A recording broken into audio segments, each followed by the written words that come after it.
The following content is provided under a Creative Commons license. Your support will help MIT OpenCourseWare continue to offer high-quality educational resources for free. To make a donation or view additional materials from hundreds of MIT courses, visit MIT OpenCourseWare at ocw.mit.edu. I want to pick up exactly where I left off last time when I was talking about various sins one can commit with statistics. And I had been talking about the sin of data enhancement.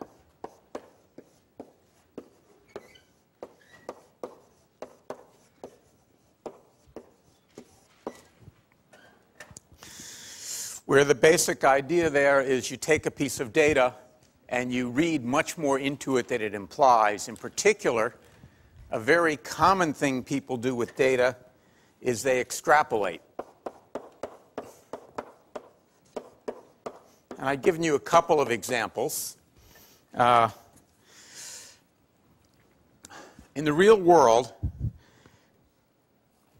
it's often not desirable to say that I have a point here and a point here, therefore the next point will surely be here.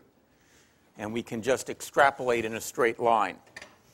We before saw some examples where I had an algorithm to generate points and we fit a curve to it, used the curve to predict future points and discovered it was nowhere close. Unfortunately, we often see people do this sort of thing. One of my favorite stories is William Ruckelshaus, who was head of the Environmental Protection Agency in the early 1970s. And he had a press conference, spoke about the increased use of cars and the decreased amount of carpooling. He was trying to convince people to carpool, and at the time, carpooling was on the way down. And I now quote, each car entering a central city, in 1960, he said, each car entering a central city had 1.7 people in it. By 1970, this had dropped to less than 1.2. If present trends continue, by 1980, more than 1 out of every 10 cars entering a city will have no driver. Amazingly enough, the press reported this as a straight story and talked about how we would be dramatically dropping. Of course, as it happened, it didn't occur. But it's just an example of how much trouble you can get into by extrapolating. The final sin I want to talk about is probably the most common. And it's called the Texas sharpshooter fallacy. Now, before I get into that, are any of you here from Texas? All right, you're going to be offended. Let me think. Is anybody here from Oklahoma? You'll like it. I'll dump on Oklahoma. It'll be much better then. We'll talk about the Oklahoma sharpshooter fallacy. We won't talk about the BCS rankings, though. So the idea here is a pretty simple one. This is a famous marksman who fires his gun randomly at the side of a barn, has a bunch of holes in it, then goes and takes a piece of can of paint and draws bullseyes around all the places his bullets happen to hit. And people walk by the barn and say, God, he is good. So obviously not a good thing, but amazingly easy to fall into this trap. So here's another example. In August of 2001, a paper, which people took seriously, appeared in a moderately serious journal called The New Scientist. And it announced that researchers in Scotland had proven that anorexics are likely to have been born in June. I'm sure you all knew that. How did they prove this or demonstrate this? They studied 446 women.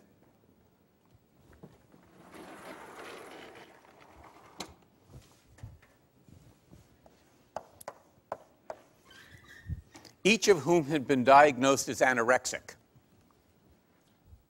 And they observed that about 30% more than average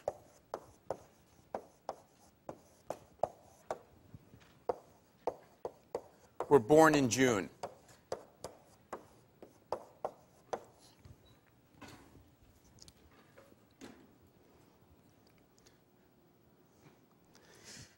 Now, since the monthly average of births, if you divide this by 12, is about 37, that tells us that 48 were born in June. So at first sight, this seems significant. And in fact, if you run tests and ask what's the likelihood of that many more being born in 1 month, you'll find that it's quite unlikely.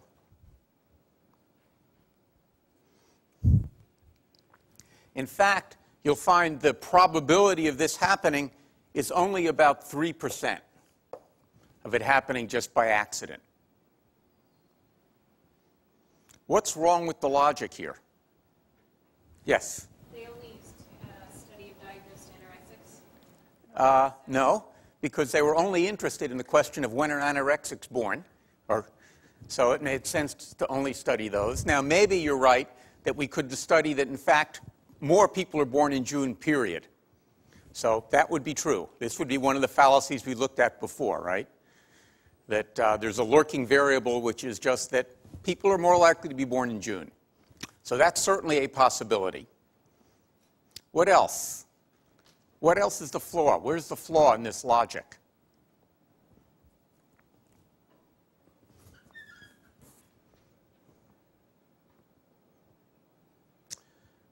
Well, what did they do? They participated in the Oklahoma sharpshooter fallacy. What they did is they looked at 12 months. They took the months with the most births in it, which happened to be June, and calculated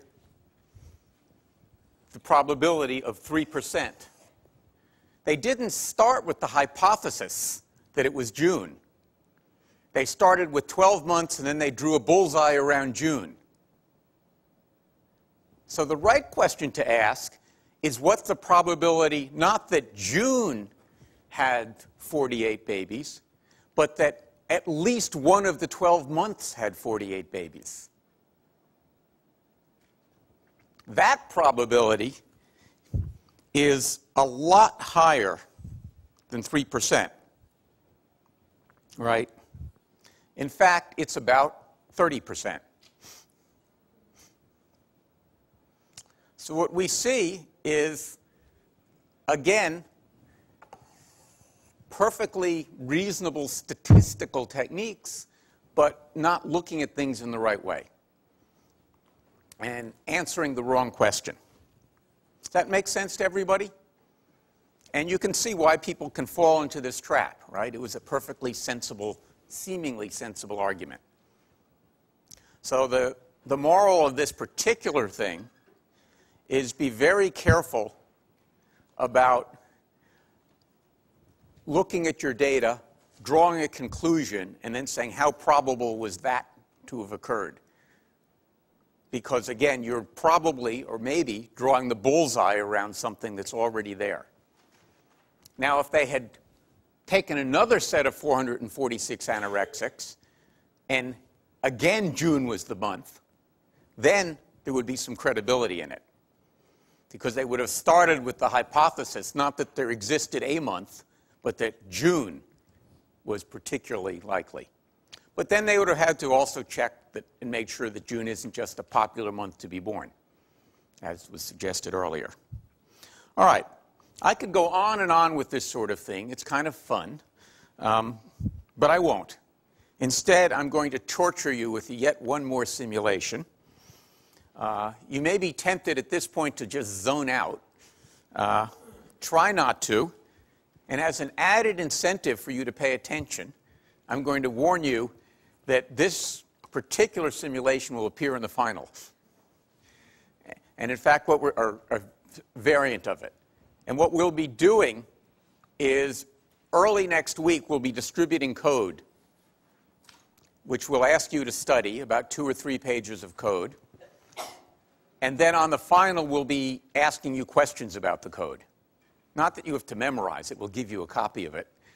But you should understand that before you walk in to take the final, because there will not be time to look at that code for the first time during the quiz and figure out what it's doing. Okay? So let's look at it.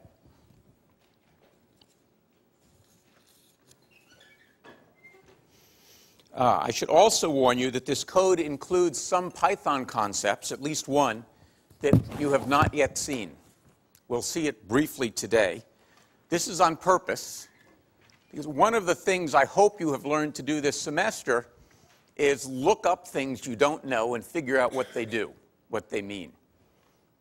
Because we obviously can't, in any course, or even any set of courses, tell you everything you'll ever want to know in life. So intentionally, we've seeded some things in this program that will be unfamiliar. So during the time you're studying the program, get online, look it up, figure out what they do. If you have trouble, we will be having office hours where you can go and get some help. But the TAs will expect you to have at least tried to figure it out yourself. Yeah? Will the final be open note? Final will be open book, open notes, just like the quizzes. It will be the first 2 hours of the allotted time. We won't go the whole 3 hours. Okay? So it won't be hugely longer than the quizzes. It would be a little bit longer. And again, very much in the same style of the quizzes. All right. Let's look at this. Let's assume that you have won the lottery and have serious money that you foolishly wish to invest in the stock market. There are 2 basic strategies to choose from in investing. You can either have what's called an indexed portfolio,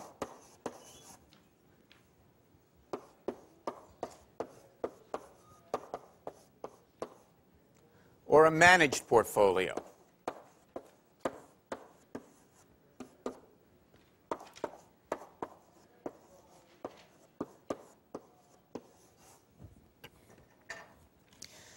Index portfolios, you basically say, I want to own all of the stocks that there are.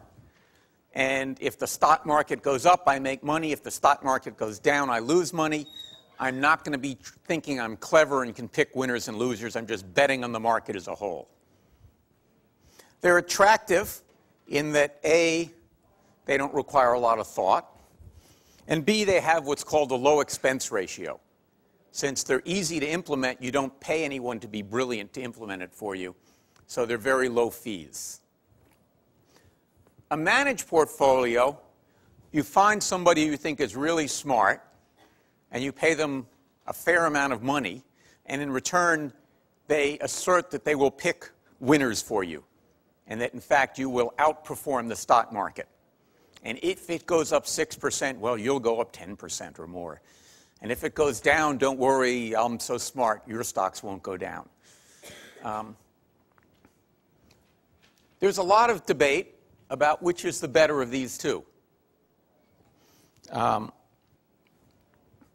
so now we're going to try and see if we can write a simulation that will give us some insight as to which of these might be better or worse. All right? So that's the basic problem. Now, as we know, and by the way, we're not going to write a perfect simulation here, because we're going to try and do it in 40 minutes or 30 minutes. And it would take at least an hour to do a perfect simulation of the stock market. All right. First thing we need to do is have some sort of a theory. Now, when we did the spring, we had this theory of Hooke's law that told us something, and we built a simulation or built some tools around that theory. Now we need to think about a model of the stock market. And the model we're going to use is based on what's called the efficient market hypothesis. So the moral here, again, is whenever you're doing a implementation of a simulation, you do need to have some underlying theory about the model. What this model asserts is that the markets are informationally efficient.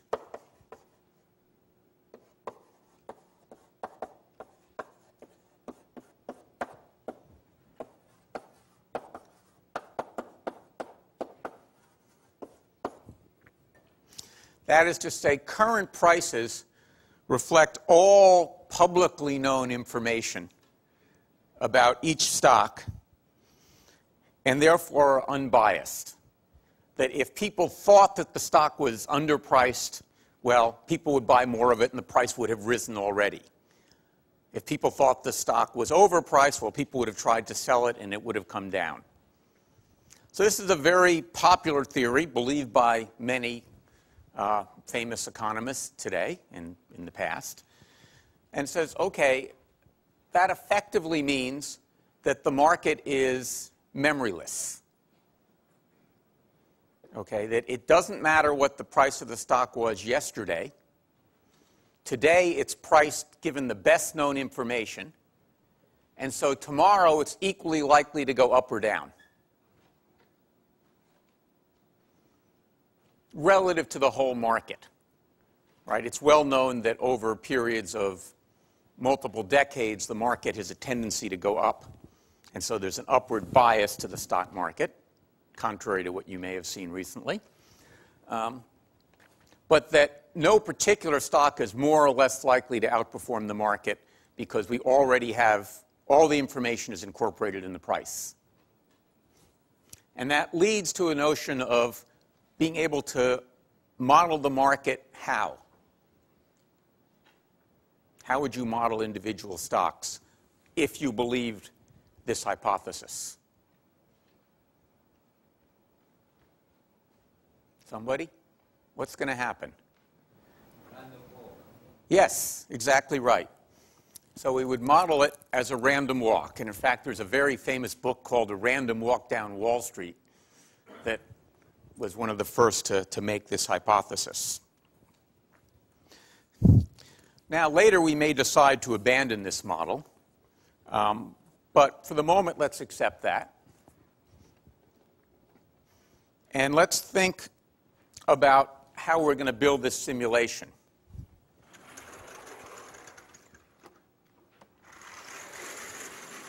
Well, whenever I think about how to build an interesting program, and I hope whenever you think about it, the first thing I think about is what are the classes I might want to have? What are the types?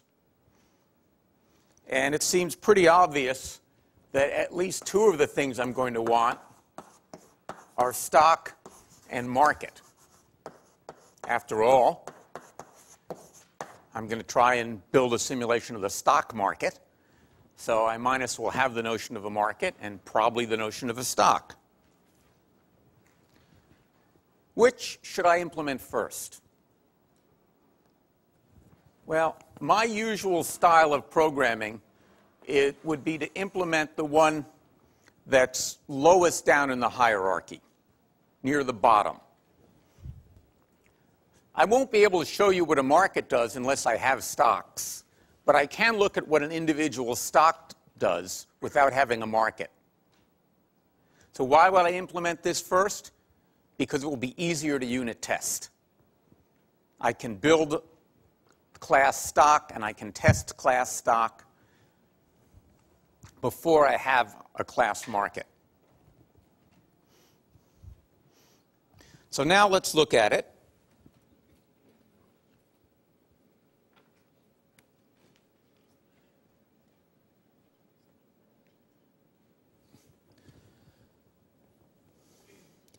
Clean up the desktop a little bit.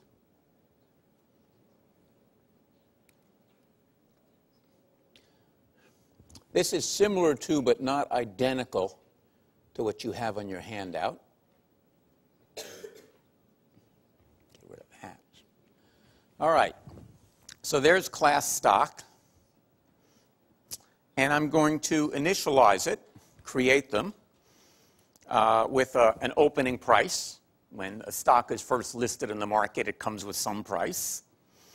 I'm going to keep, as part of each stock, its history of prices, which we can initialize. Well, I've initialized it as empty, but that's probably the wrong thing, right? I probably should have had it being the starting here, right? The opening price. Now comes an interesting part. Self-dot distribution. Well, I lied to you a little bit in my description of what it meant to have an efficient market hypothesis. I said that no stock is likely to outperform the market or underperform the market. But it's not quite true, because typically what they actually do that is they say it's adjusted for risk.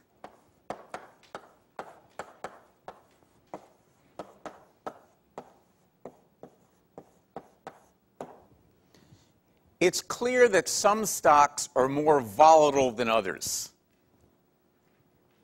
If you buy stock in an electrical utility, which has a guaranteed revenue stream, because no matter how bad the economy gets, a lot of people will still use electricity, you don't expect it to fluctuate a lot. If you buy stock in a high-tech company that sells things on the internet, you might expect it to fluctuate enormously. Or if you buy stock in a retailer, you might expect it to go up or down more dramatically with the economy. And so, in fact, there is a notion of risk, and I'm not going to do this in this simulation, but usually people have to be paid to take risk. And so it's usually the case that you can get a higher return if you're willing to take more risk. We might or might not have time to come back to that. But more generally, the point is that each stock actually behaves a little bit differently. There's a distribution of how it would move. So even if on average the stock is expected to not move at all from where it starts, some stocks will be expected to just trundle along without much change, not very volatile. And other stocks might jump up and down a lot because they're very volatile. Even if the expected value is the same, they'd move around a lot. So how can we model this kind of thing? Well, we've already looked at the basic notion. Last time we looked at the notion, last lecture, we looked at the idea of a distribution. So when we do a simulation, we're pulling the samples from some distribution. It could be normal, everything, that would be a Gaussian, where, if you'll recall, there was a mean and a standard deviation, and most values were going to be close to the mean, especially if there is a small standard deviation. If there is a large standard deviation, it would be spread. Or it could be uniform, where every value was equally probable. We also looked at exponential. So we're going to assign to each stock, when we create it, a distribution, some way of visualizing or thinking about where we draw the price changes from. This gets us into a new linguistic concept, which we'll see down here. You don't have this particular code on your handout. You do have a code that uses the same concept. So here's my unit test procedure. And here's where I'm going to create distributions. And I'm going to look at two: a random, or a uniform, and a Gaussian. What lambda does is it creates on the fly a function as the program runs. and that I can then pass around. So here, I'm going to look at the thing random.uniform, for example, between minus volatility and plus volatility. So ignoring the lambda, what do we expect random.uniform to do? It has equally likely in the range from minus volatility to plus volatility, it will return any value in here.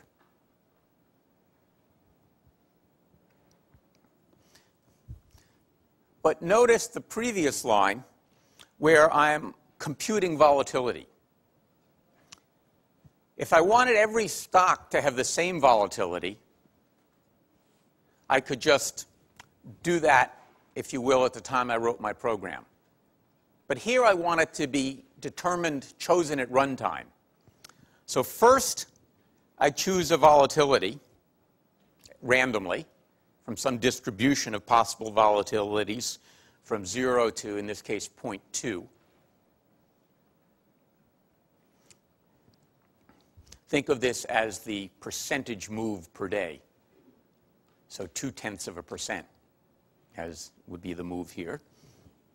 And then I'll create this function, this distribution d1, which will, whenever I call it, give me a random, uniformly selected value between minus and plus volatility. Then when I create the stock here, I can pass it in, pass in d1. Okay, it's a new concept. I don't expect you'll all immediately grab it, but you will need to understand it before the quiz comes along. And then I could also do a Gaussian one here with a mean of 0 and a standard deviation of volatility divided by 2. Where do these parameters come from? I made them up out of whole cloth. Later we'll talk about how one could think about them more intelligently. Now, what do I do with that? All right, we'll see that in a minute. But if people understand what the basic idea here is. Now, I can set the price of a stock. And when I do that, I'll append it to history. I can, oh, these have got some remnants which we really don't need. I'll get rid of this, which is just a uninteresting thing. And let's look at make move.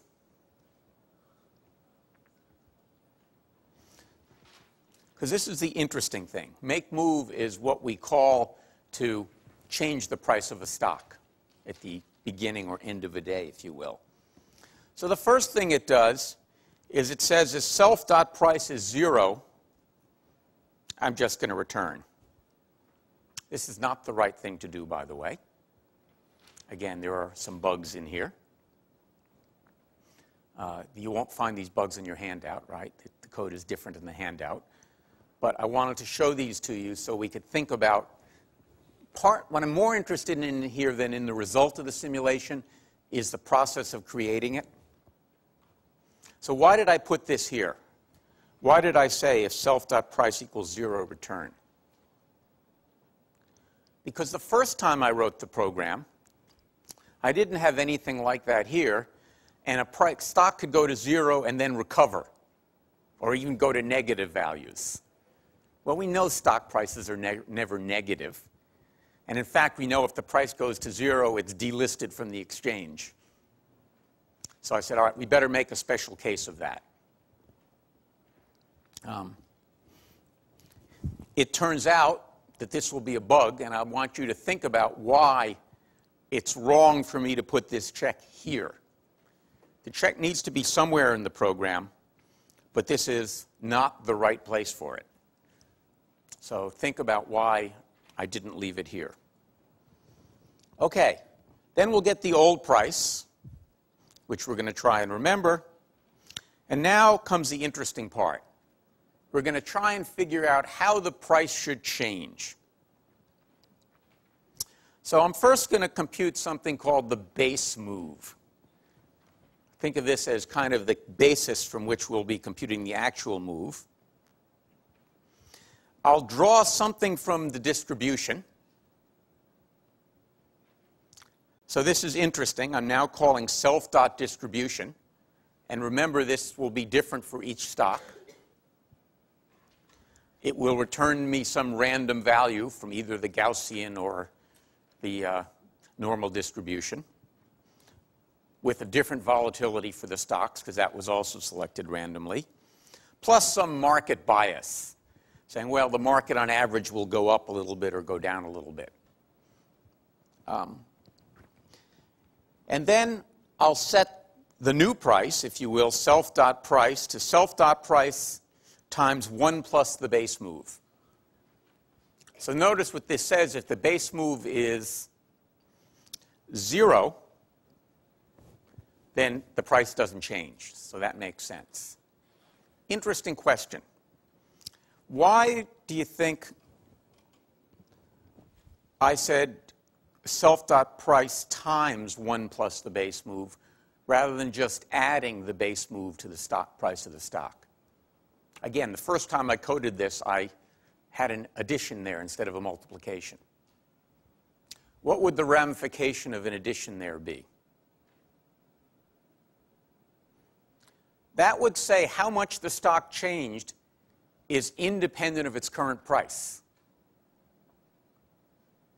And when I ran that, I got weird results. Because we know that a Google priced at, say, 300 is much more likely to move by 10 points in a day than a stock that's priced at 50 cents. So in fact, it is the case if you look at data. And by the way, that's the way I ended up setting a lot of these parameters and playing with it, was comparing what my simulation said to historical stock data. And indeed, it is the case that the price of the stock, the amount of the move tends to be proportional to the price of the stock. Expensive stocks move more. Interestingly enough, the percentage moves are not much different between cheap stocks and expensive stocks. And that's why I ended up using a multiplicative factor rather than an additive factor.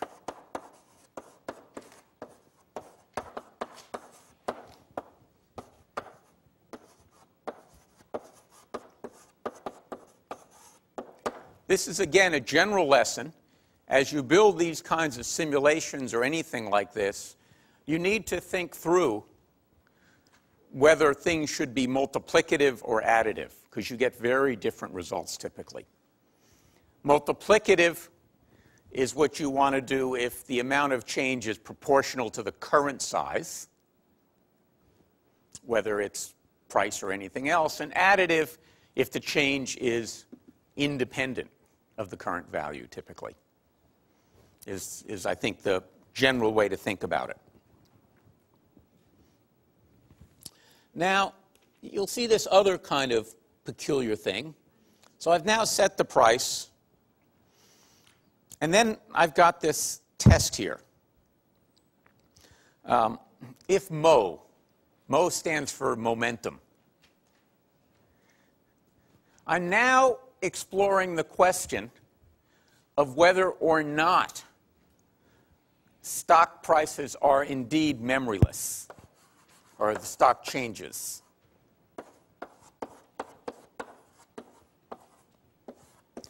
And the fancy word for that is Poisson. People often model things as Poisson processes, which is to say processes in which past behavior has no impact on future behavior. It's memoryless. And in fact, that's what the efficient market hypothesis purports to say. It says that since all the information is in the current price, you don't have to worry about whether it went up or down yesterday to decide what it's going to do today. There are people who don't believe that and instead argue that there is this notion called momentum. These are called momentum investors. And they say what's most likely to happen today is what happened yesterday. or more likely. If the stock went up yesterday, it's more likely to go up today than if it didn't go up yesterday. So I wasn't sure which religion I was willing to believe in, if either. So I added a parameter called, if you believe in momentum, then you should change the price by, and here I just did something taking a Gaussian times the last change, and in fact added it in. So if it went up yesterday, it will more likely go up today because I'm throwing in a positive number, otherwise a negative number. Notice that this is additive because it's dealing with yesterday's price, change, with the change. Okay? So that's why we're dealing with that. Now here's where I should have put in this test that I had up here. Get it out from there. Because what I want to do is say is if self.price is less than 0.01, I'm going to set it to 0. Just keep it there. That doesn't solve the problem we had before, though, right? Then I'm going to append it and keep the last change for future use. Okay, people understand what's going on here? And then show history is just going to produce a plot. We've seen that a million times before. Any questions about this? Well, I have a question. Does it make any sense? Is it going to work at all? So now let's test it. So I now have this unit test program called unit test stock. I originally did not make it a function. I had it in line, and I realized that was really stupid because I wanted to do it a lot of times. So it's got an internal procedure, an internal function, local to the unit test, that runs the simulation. And it takes the set of stocks to simulate a figure number. This is going to print a bunch of graphs, and I want to say what graph it is, and whether or not I believe in Big Mo. It sets the mean to 0, and then for S in the stocks, it moves it, giving it the bias and the momentum, and then it shows the history, and then computes the mean of getting me the mean of all the stocks in it. We've seen this sort of thing many times before. I then got some constants. By the way, I want to emphasize that I've named these constants to make it easier to change, starting with 20 stocks, 100 days. And then what I do is I stock sub 1. Stocks 1 will be the empty list. Stocks 2 is the empty list. Why do you think I'm starting with bias as 0?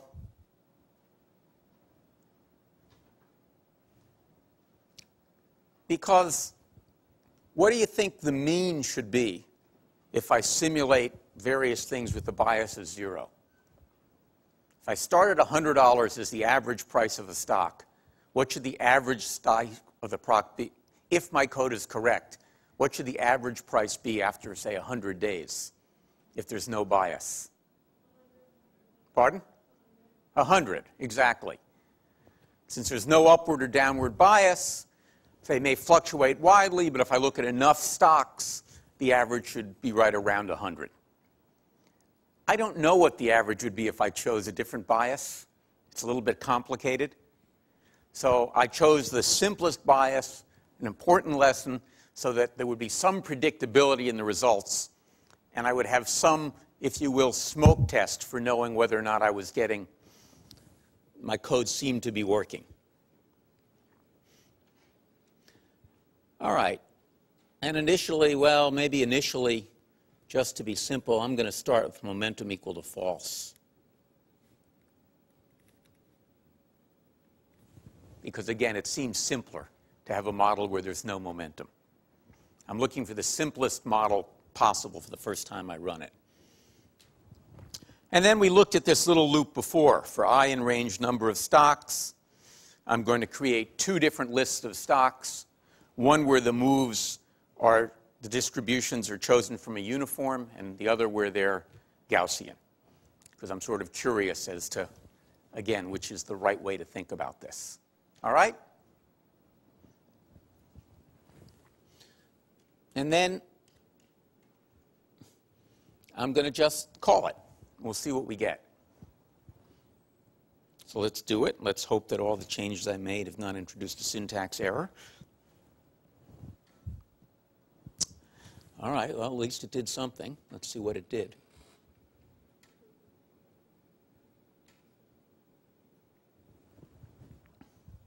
So the test on the left, you'll remember, was the one with test 1, I believe, was the uniform distribution, and test 2 was the Gaussian. So, but what should we do first? Well, let's do the smoke test number 1. Is the mean more or less where we expected? Well, it looks like it's dead on 100, which was our initial price in test 2. And in test 1, it's a little bit above 100. But we didn't do that many stocks or that many days. So it's quite plausible that it's correct. But just to be sure, not to be sure, but just to increase my confidence, I'm going to just run it again.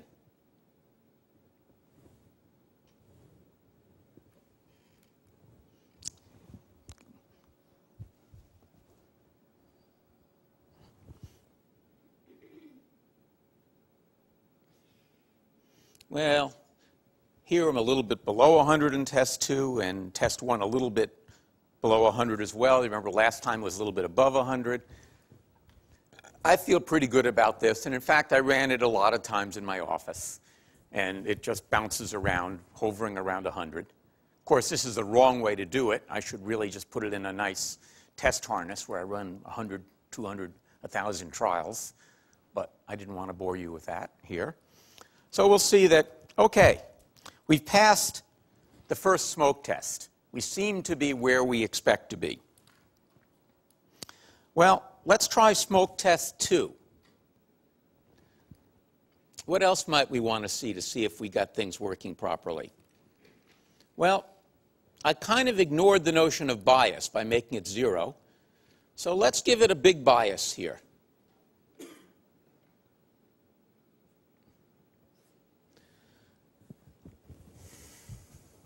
Assuming it will let me edit it.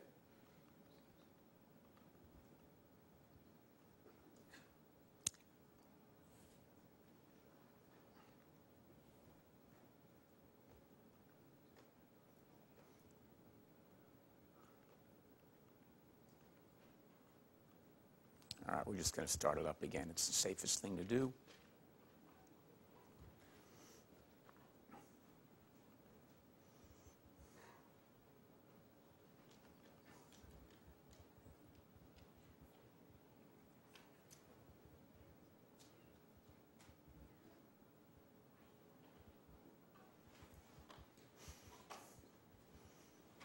You wouldn't think it would have, all right, be that way about it. Fortunately, we've been through this before. We know if we relaunch the Finder. Who says the Mac OS is flawless?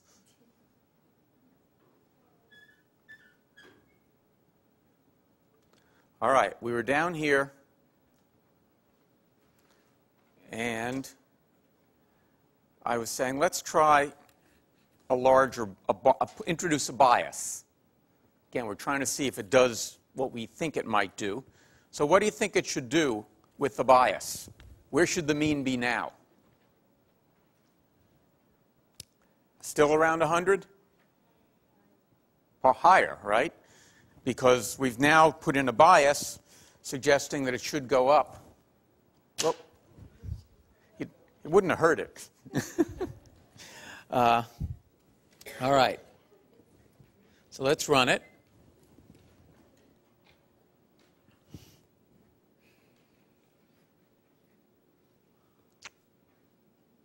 Sure enough, for 1 we see test 2, it's a little bit over 100.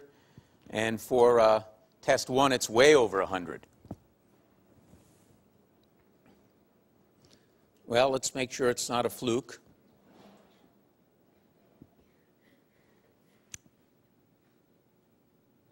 Try it again.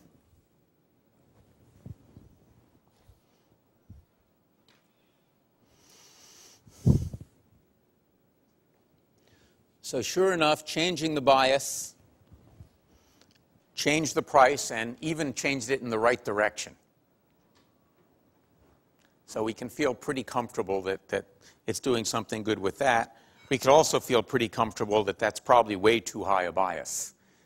Right? We would not expect that the mean should be over 160, or in one case 150, after only 100 days of trading. Right?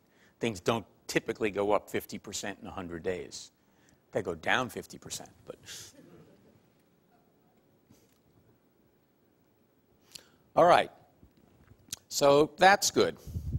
Oh, let's look at something else now. Let's go back to where a simpler bias here. We'll run it again. And think about what's the difference between the Gaussian and the normal.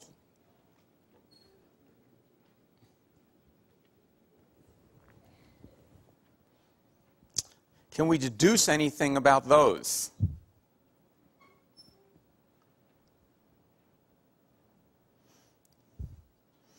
Not, well, let me ask you. What do you think? Yes or no?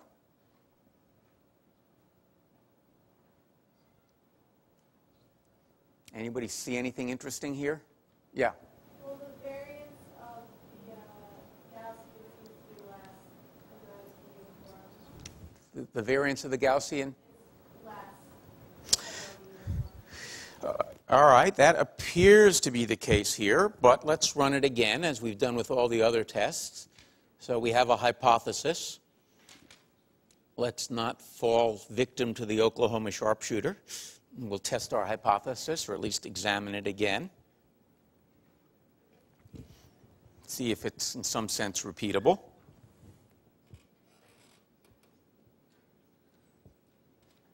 Well, now what do we see? Doesn't seem to be true this time, right? Not obviously. So we're not sure about this. So this is something that we would need to investigate further. And we would need to have to look at it. And it's going to be very tricky, by the way, as to what the right answer is. But if you think about it, it would not be surprising if the Gaussians at least gave us some surprising, more extreme results than the uniform. Because the uniform, as we've set it up here, is bounded. The minimum and the maximum is bounded. With the Gaussian, there's a tail.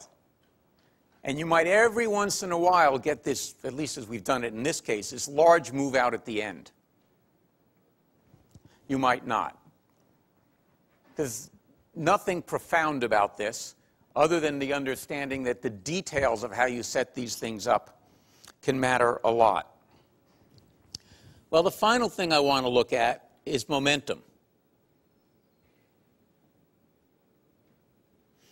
So let's go back and let's set mo to true here.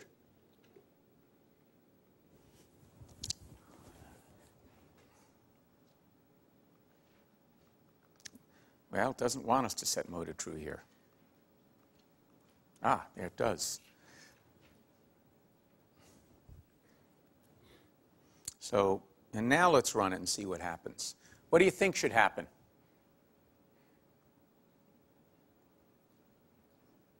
Anybody?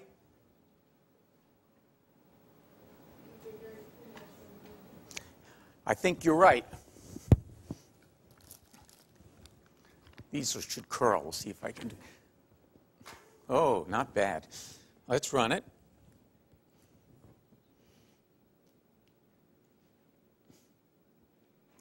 Well, it's a little hard to see, but things tend to take off.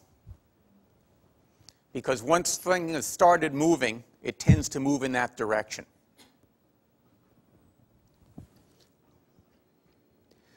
All right. How do we go about choosing these parameters? How do we go about deciding what to do? Well, we play with it the way I've been playing with it and compare the results to some set of real data. And then we try and get our simulation to match the past and hope that that will help it predict the future. We don't have time to go through to do that a lot. I will be posting code that you can play with. And I suggest you go through exactly this kind of exercise, because this is really the way that people do develop simulations. They don't, out of whole cloth, get it right the first time. They build them, they do what-if games, they play with them, and then they try and adjust them to get them right. The nice thing here is you can decide whether you believe momentum and see what it would mean or not mean, etc. All right, one more lecture. See you guys next week.